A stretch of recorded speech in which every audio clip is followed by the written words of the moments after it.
పేరు గొప్ప ఊరు దిబ్బగా అన్నట్లుగా మారింది ఖమ్మం కార్పొరేషన్ పరిస్థితి. చినుకు పడితే చిత్తడిగా మారుతున్నాయి నగరంలోని వీధులు. ఎక్కడ చూసినా పేరుకుపోయిన డ్రైనేజీలు దర్శనమిస్తున్నాయి. పేరుకు కార్పొరేషన్ అయినా మురికివాడల కంటే అధ్వాన్నంగా ఉంది డ్రైనేజీ వ్యవస్థ.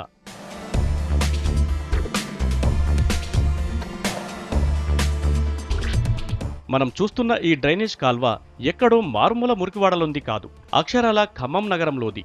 మున్సిపాలిటీగా ఉన్న ఖమ్మం ఈ మధ్య కార్పొరేషన్గా గుర్తింపు పొందింది. మున్సిపాలిటీగా ఉంటేనే డ్రైనేజ్ కాలువలకు మోక్షం లేదు. దీంతో కనీసం కార్పొరేషన్ అయితే నగర రూపురేఖలు మారతాయనుకున్న నగరవాసుల ఆశలు అడియాసలయ్యాయి. కార్పొరేషన్గా మారింది కానీ కార్పొరేషన్ స్థాయిలో పారిశుద్ధ్య పనులు మొత్తం జరగడం లేదు. ఇప్పటికి కూడా ఖమ్మం నగరంలో వర్షం పడితే మొత్తం డ్రైనేజీలు మొత్తం నిండిపోయి బయటికి నీళ్లు రోడ్ల మీదకి వచ్చే అవకాశం ఉంది, వస్తూ ఉన్నాయి. మొత్తం డ్రైనేజీ అండర్గ్రౌండ్ డ్రైనేజ్ సరిగ్గా సక్రమంగా లేదు. చెత్త తీయడం కూడా సరిగ్గా జరగడం లేదు. మొత్తం మున్సిపల్ వార్డులో ఉన్నటువంటి మొత్తం డ్రైనేజీల్లో చెత్త మొత్తం పేరకపోయి ఉంది. ఎప్పుడు వర్షం పడ్డా కూడా నీళ్లు మొత్తం కూడా మురికాల నుంచి పోకుండా రోడ్ల మీద పోయే పరిస్థితి ఉంది. వరకు అండర్ డ్రైనేజ్ సిస్టానికి ఏ ప్రాంతంలో కూడా నోచుకోని పరిస్థితి ఈ ఖమ్మం నగర కార్పొరేషన్లో ఏర్పడింది. ఇవాళకి వర్షాలు వచ్చిన వెంటనే ఈ డ్రైనేజ్ సిస్టమ్ బాగాలేని కారణంగా రోడ్లపైకి మురుగునీరు ప్రవహించి అనేక మంది ఇబ్బందులు పాల్గొనడం జరుగుతూ ఉంది. ఇప్పటికైనా ఈ ఖమ్మం నగర కార్పొరేషన్ దృష్టి పెట్టి అండర్ డ్రైనేజ్ సిస్టాన్ని ఏర్పాటు చేసి తక్షణమే సైడ్ కాలువల నిర్మాణాన్ని చేపట్టి ఈ స్లమ్ ఏరియాలో ఉన్నటువంటి ఈ డ్రైనేజ్ సిస్టాన్ని కూడా పకడ్బందీగా చేయడం ద్వారా ఇది మంచి కార్యక్రమం జరుగుతుందని చెప్పడం జరుగుతుంది. నగర నడిబొడ్డున ఎక్కడికి వెళ్లినా రోడ్లపైనే మురికినీరు ప్రవహిస్తుంటుంది.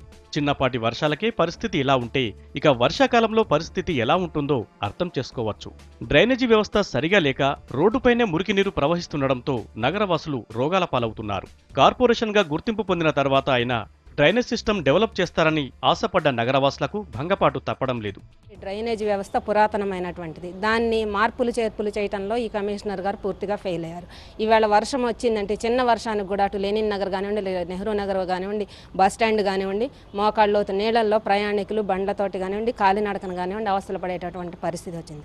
అట్లానే 3 టౌన్ ఏరియా 1 టౌన్ ఏరియాలు కూడా అనేక రకాల ఇబ్బందులు ఉన్నాయి డ్రైనేజ్ వ్యవస్థ.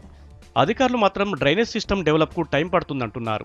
శానిటేషన్ పరంగా నగరంలో సీజనల్ వ్యాధులు ప్రబలకుండా జాగ్రత్తలు తీసుకుంటామంటున్నారు.